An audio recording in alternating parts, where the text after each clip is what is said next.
Hello everyone, welcome to Super Coaching by Textbook.com. I am Sonpriya and आज मैं आपके साथ बात करने वाली हूँ एक ऐसे टॉपिक पे जो अक्सर हम में से बहुत सारे लोग अपने प्रिपरेशन के दौरान गूगल सर्च करते हैं या किसी से पूछते हैं, और जो है कि आखिरकार ये एग्जाम यूपीएससी सिविल सर्विसेज का एग्जाम जो लगभग 2 साल तक चलता है, उसके दौरान हम अपना मोटिवेशन, अपना हौसला जो है वो कैसे बनाए रखें. How to stay motivated during the exams. इससे पहले कि हम ये डिस्कस करें हाउ टू स्टे मोटिवेटेड, कैसे अपना हौसला, अपना जज्बा बनाए रखें, हम डिस्कस करेंगे आखिरकार मोटिवेशन जरूरी क्यों है ना. मोटिवेशन जरूरी क्यों है, तो देखिएगा, मोटिवेशन इसलिए जरूरी है क्योंकि motivation leads to consistency in your preparation. लगातार अगर आपको 2 साल तक किसी प्रोसेस के अंदर अच्छे से परफॉर्म करना है ना, अल्टीमेट सक्सेस हासिल करना है, तो कंसिस्टेंसी बहुत जरूरी है. मोटिवेशन आपको सेल्फ डिसिप्लिन,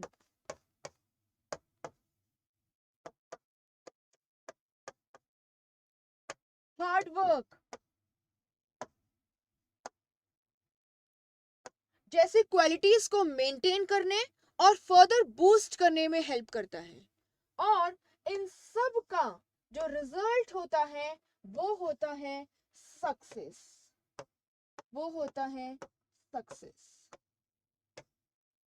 और हम में से हर कोई अपनी लाइफ में जो कुछ हम करते हैं उसमें सक्सेसफुल होना चाहते हैं,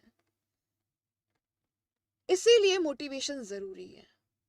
it helps you to maintain consistency, develop self discipline, work hard towards your goal and achieve the ultimate success. ठीक है, मोटिवेशन जरूरी है. अब बात करते हैं आखिरकार हम मोटिवेटेड रहें कैसे. How to stay motivated. पहला, फर्स्ट थिंग जो आपको हेल्प करेगी टू स्टे मोटिवेटेड इज आपके पास एक बहुत तगड़ा, बहुत स्ट्रॉन्ग रीजन होना चाहिए आखिर आपने इस एग्जाम को चुना क्यों है. Why you have chosen to appear for UPSC civil services exam, या आपने क्यों चुना है कि आप एक आईएएस आईपीएस ऑफिसर या सेंट्रल ए सर्विसेज के अंदर जाना चाहते हैं. अगर आपके पास इसका एक तगड़ा जवाब है तो आपको अपना पैशन फॉलो करना आसान हो जाता है. इसीलिए हमेशा ये जो आपका वाई है, why you have chosen this exam, इसको बहुत स्ट्रांग होना चाहिए. जैसे कि अगर आप केवल ये सोचें कि मुझे बड़ी गाड़ियों में बैठने को मिलेगा, या आप सोचें कि लोग मुझे सैल्यूट ठोकेंगे, आजकल लाल बत्ती तो मिलती नहीं है, खैर, अगर आप ये सोच के केवल इस एग्जाम के लिए अपेयर हो रहे हैं तो दोस्तों बहुत मुश्किल होगा इस जर्नी को तय करना. इसीलिए रीजन कुछ ऐसा होना चाहिए जो आपके अंदर की इंसानियत को जगा दे, है ना. आप कुछ ऐसा सोचें कि यार मैं ये एग्जाम क्रैक करना चाहता हूँ, मैं देश के लिए कुछ करना चाहता हूँ, मैं अपने माँ बाप को खुश देखना चाहता हूँ, या फिर मैं सोसाइटी के लिए कुछ इतना अच्छा कर गुजरना चाहता हूँ कि लोग मुझे सदियों तक याद रखें. इससे समाज का तो भला होगा ही साथ में you as a person will develop. कुछ ऐसा स्ट्रॉन्ग रीजन होना चाहिए आपके पास, वाई. एक बार आपको आपका वाई मिल गया, फिर हम दूसरे पॉइंट की तरफ बढ़ेंगे. और आपका दूसरा पॉइंट है आपको अपने कॉन्फिडेंस लेवल को मेंटेन करना और इनफैक्ट उसको इंक्रीज करना या बूस्ट करना होगा टू स्टे मोटिवेटेड. अगर कॉन्फिडेंस लेवल गिरा तो आपका मोटिवेशन खुद ब खुद गिर जाएगा. अब क्या किया जाए इसके लिए. इसके लिए मैं आपको यही कहूंगी, मैंने अपने पिछले वीडियोस में भी बात करी है, आपको अपने लिए एक सूटेबल टाइम टेबल बनाना होगा. वो टाइम टेबल बहुत ज्यादा रिजिड नहीं होना चाहिए कि आपको लगे कि आपको किसी जेल में बंद कर दिया गया है, कि 8 से 9 ये करूंगा, 9 से 10 ये करूंगा, 10 से 11 ये करूंगा. No one can do that. वो ह्यूमनली पॉसिबल नहीं है. टाइम टेबल ऐसा होना चाहिए जो आपको कितना पोटेंशियल है आपके अंदर, है ना। ग्रेजुअली पोटेंशियल इंक्रीज कर सकते हैं आप कि number of hours that you can study concentration के साथ। लेकिन आपको करना क्या है, पहले शुरुआती दौर पे आपको अपना पोटेंशियल पता होना चाहिए। आपको ध्यान में रखना होगा कि मेरे पास इस एग्जाम के बीच में और अभी जो समय है उसके बीच में कितना टाइम अवेलेबल है, उसके हिसाब से अपना टाइम टेबल बनाएं। और मैं कहूंगी डेली टारगेट्स की जगह आप वीकली टारगेट्स बनाएं कि इस सप्ताह के अंदर इस पर्टिकुलर सब्जेक्ट से मेरा इतना पोर्शन कवर होना चाहिए। एक बार जब आप अपना जो टारगेट्स है उसको फुलफिल करना शुरू कर दोगे, पूरा करना शुरू कर दोगे, खुद ब खुद कॉन्फिडेंस आएगा और कॉन्फिडेंस से खुद ब खुद मोटिवेशन आएगा। दूसरा, जब अपना टाइम टेबल बना रहे हैं तो एक सजेशन ये रहेगी मेरी तरफ से कि उसके अंदर कुछ खाली वक्त जरूर रखिए जिसके अंदर आप अपनी हॉबीज को डेवलप करेंगे।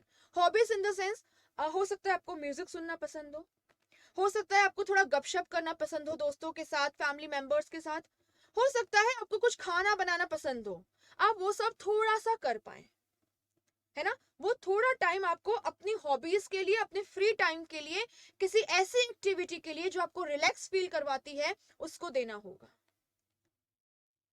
एक और सजेशन, हफ्ते के अंदर एक दिन आप ऐसा रख सकते हैं जिसमें केवल आप आफ्टरनून से पहले पढ़ाई करेंगे और आफ्टरनून के बाद का टाइम आपका पूरा खाली रहेगा।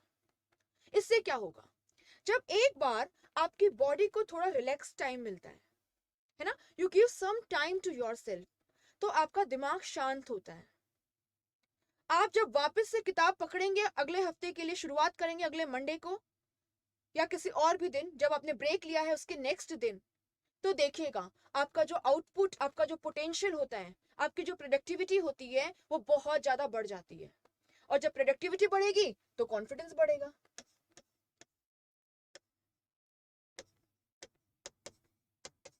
जब प्रोडक्टिविटी बढ़ेगी तो कॉन्फिडेंस बढ़ेगा, कॉन्फिडेंस बढ़ेगा तो मोटिवेटेड रहेंगे।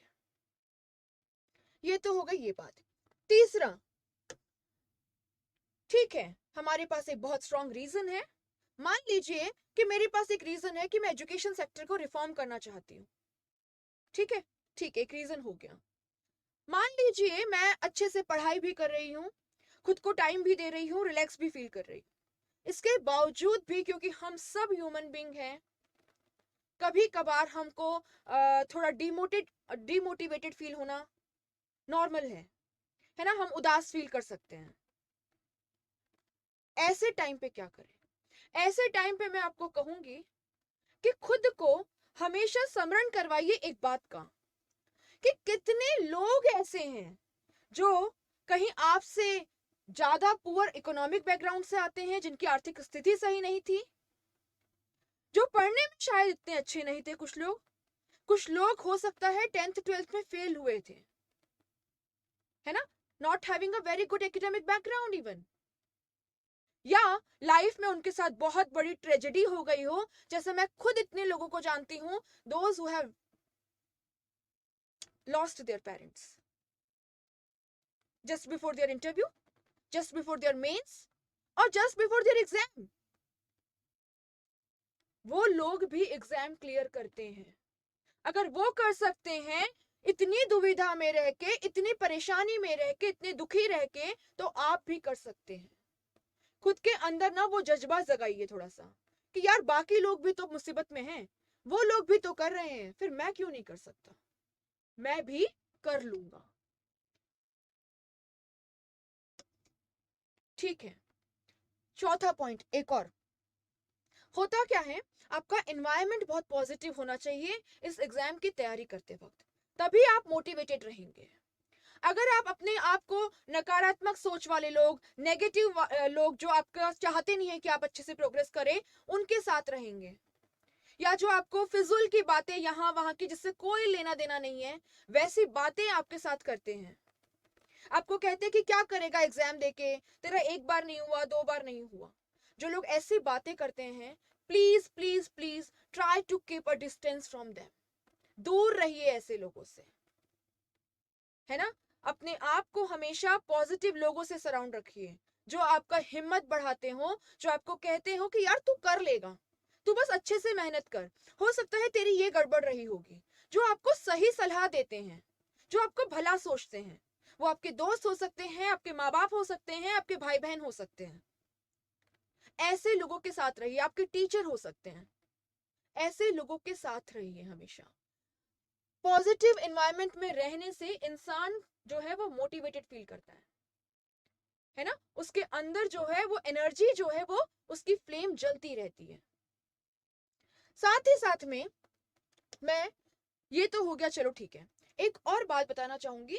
कुछ कारण डिस्कस करते हैं जिसके वजह से लोग डिमोटिवेटेड फील करते हैं, है ना। कुछ कारण जो बहुत ही जनरलाइज्ड रीजंस हैं जिसकी वजह से most of us feel demotivated. Those reasons are, first, हमें बहुत डर लगता है कि कहीं हम फेल ना कर जाएं एग्जाम को, है ना। ये डर कितना अंदर से खा जाता है कि हम फेल ना कर जाएं एग्जाम को। या हो सकता है आप हाल ही में हुई किसी प्रीलिम्स, मेंस या इंटरव्यू एग्जाम के बाद फेल कर गए हो। वो हिम्मत जो चाहिए होती है ना, फिर से किताब उठा के बैठना, उसी जज्बे के साथ पढ़ना, खुद का वो कॉन्फिडेंस मेंटेन रखना, नॉट इजी। ऐसे समय पे क्या करें? ऐसे समय पे खुद की पोटेंशियलिटीज की याद दिलवाएं, खुद को बताएं कि अगर आप नहीं करोगे तो कौन करेगा, है ना। रामायण का एक बहुत फेमस एपिसोड है जिसके अंदर जामवंत जो है वो हनुमान को अपनी शक्तियों की याद दिलाते हैं कि आप तो समुद्र को लांघ जा सकते हैं, फिर श्रीलंका क्यों नहीं चले जाते, माता श्री सीता माता की खबर क्यों नहीं ले आते। तब हनुमान को अपनी पोटेंशियलिटीज का पता चलता है। तो खुद के अंदर के जामवंत को जगाइए जो आपको फील करवाएगा कि आप जो हैं वो कितने पोटेंशियलिटीज है आपके अंदर, आप कितने पोटेंशियल हैं, आप कितना अच्छा कर सकते हैं। खुद के बारे में पॉजिटिव बोलिए, नेगेटिव बोलने से आप और ज्यादा डिमोटिवेटेड फील करेंगे। सो फेलियर्स के टाइम पे अगर आपको स्ट्रॉन्ग फील करना है तो खुद की स्ट्रेंथ, खुद की पोटेंशियलिटीज पे फोकस कीजिए, खुद को कर्स मत कीजिए। दूसरा दूसरा जो कारण है जिसकी वजह से हम अक्सर डिमोटिवेटेड फील करते हैं वो है, हम ना खुद को दूसरों से कंपेयर करना शुरू कर देते हैं कि यार ये तो इतने घंटे पढ़ रहा है, इसका तो ये एग्जाम निकल गया, यार इसको तो मुझसे बहुत ज्यादा आता है। ठीक है, सबका अपना अपना लेवल होता है ना। सबका इकोनॉमिक बैकग्राउंड अलग था, सबका सोशल बैकग्राउंड अलग था, किसी को ज्यादा फैसिलिटीज मिली, किसी को कम मिली, किसी की स्कूलिंग अच्छी थी, किसी ने बहुत ज्यादा पहले मेहनत की होगी, मानते हैं सब में डिफरेंस है। लेकिन तब आप जब दूसरे से खुद को कंपेयर कर रहे हैं तब खुद को याद दिलाइए कि अगर मैं कंसिस्टेंट मैनर में मेहनत करूंगा तो मेरी जीत पक्की है। खरगोश और कछुए की कहानी आपको याद होगी। खरगोश बहुत तेज दौड़ता है लेकिन ओवर कॉन्फिडेंस में पीछे रह जाता है। कछुआ बहुत धीमी चाल से चलता है लेकिन कंसिस्टेंटली मेहनत करता है तो सक्सेसफुल रहता है। इसीलिए ऐसे टाइम पे खुद को रिमाइंड करवाइए कि अगर मैं छोटे छोटे स्टेप्स लूंगा, है ना, अगर मैं छोटे छोटे स्टेप्स लूंगा तो मैं एक दिन अपने एम पे पहुंच जाऊंगा। I will be successful. The word impossible itself says I am possible. Nothing is impossible. Try to remind yourself of this qualities. Next, कभी कभी जो चीज हमें बहुत ज्यादा डिमोटिवेटेड कर देती है, और ये बहुत ही कॉमन है, in fact I have gone through this phase. ठीक है, हमें फ्यूचर के बारे में बहुत अनसर्टेनिटी रहती है। हमें लगता है कि अगर यार इस एग्जाम में नहीं हुआ, मैंने 2 साल दे दिया, 3 साल दे दिया, 4 साल दे दिया, तो मैं करूंगा क्या? व्हाट विल आई डू अगर इफ आई फेल? फ्यूचर का क्या होगा? ऐसे टाइम पे क्या करेंगे? एक, अगर आप बहुत ज्यादा अनसर्टेन हैं, आपका इकोनॉमिक बैकग्राउंड ज्यादा अच्छा नहीं है, और आपको लगता है कि अगर आपको कोई जॉब आप पकड़ लेते हैं, अभी कोई जॉब आप शुरू कर देते हैं तो आपके अंदर वो अनसर्टेनिटी जो है फ्यूचर को लेके वो खत्म हो जाएगी. You can choose that option कि पहले आप इकोनॉमिकली स्टेबल हो जाइए, है ना, मेंटली स्टेबल हो जाइए और फिर आप ये एग्जाम दीजिए. That's quite okay, no problem with that. ठीक है, no problem with that. Uncertainty के बारे में लास्ट में एक पोएम सुनाऊंगी जो आपको पक्का मोटिवेटेड फील करवाएगी. लेकिन उससे पहले एक और चीज, जो चीज आपको या जो कोट आपको मोटिवेटेड फील करवाएगा वो ये है, today is the opportunity to build the tomorrow that you want. आज का दिन वो आपके लिए अपॉर्चुनिटी है, वो आपके लिए एक अवसर है उस कल को बनाने का जिसका सपना आपने देखा है, आपके परिवार ने देखा है, आपके दोस्तों ने देखा है, जो लोग आपका अच्छा चाहते हैं उन सब ने देखा है. सो इस आज को फुल्ली यूटिलाइज कीजिए. मान के चलिए कि यार आज मेहनत करूंगा, कल उसका फल मिलने वाला है. I have to work hard. अपने आप मोटिवेटेड फील करेंगे. I will conclude with a very nice lines, ठीक है, with very nice lines from Harivansh Rai Bachchan. जब नाव जल में छोड़ दी, तूफान में ही मोड़ दी, दे दी चुनौती सिंधु को, फिर धार क्या मझधार क्या, कह मृत्यु को ही वरदान, जब मरना ही ठान लिया, जब आ गए रणभूमि में, फिर जीत क्या हार क्या. So try to avoid the fear that you have in mind about failures. Fail होंगे लेकिन फिर उठेंगे अगर अंदर का कॉन्फिडेंस बना रहा. और अंदर का कॉन्फिडेंस कैसे मेंटेन करना है हमने इस वीडियो के अंदर डिस्कस किया है. Hope this video will help you to stay motivated, to stay confident, to work hard in a consistent manner and achieve success.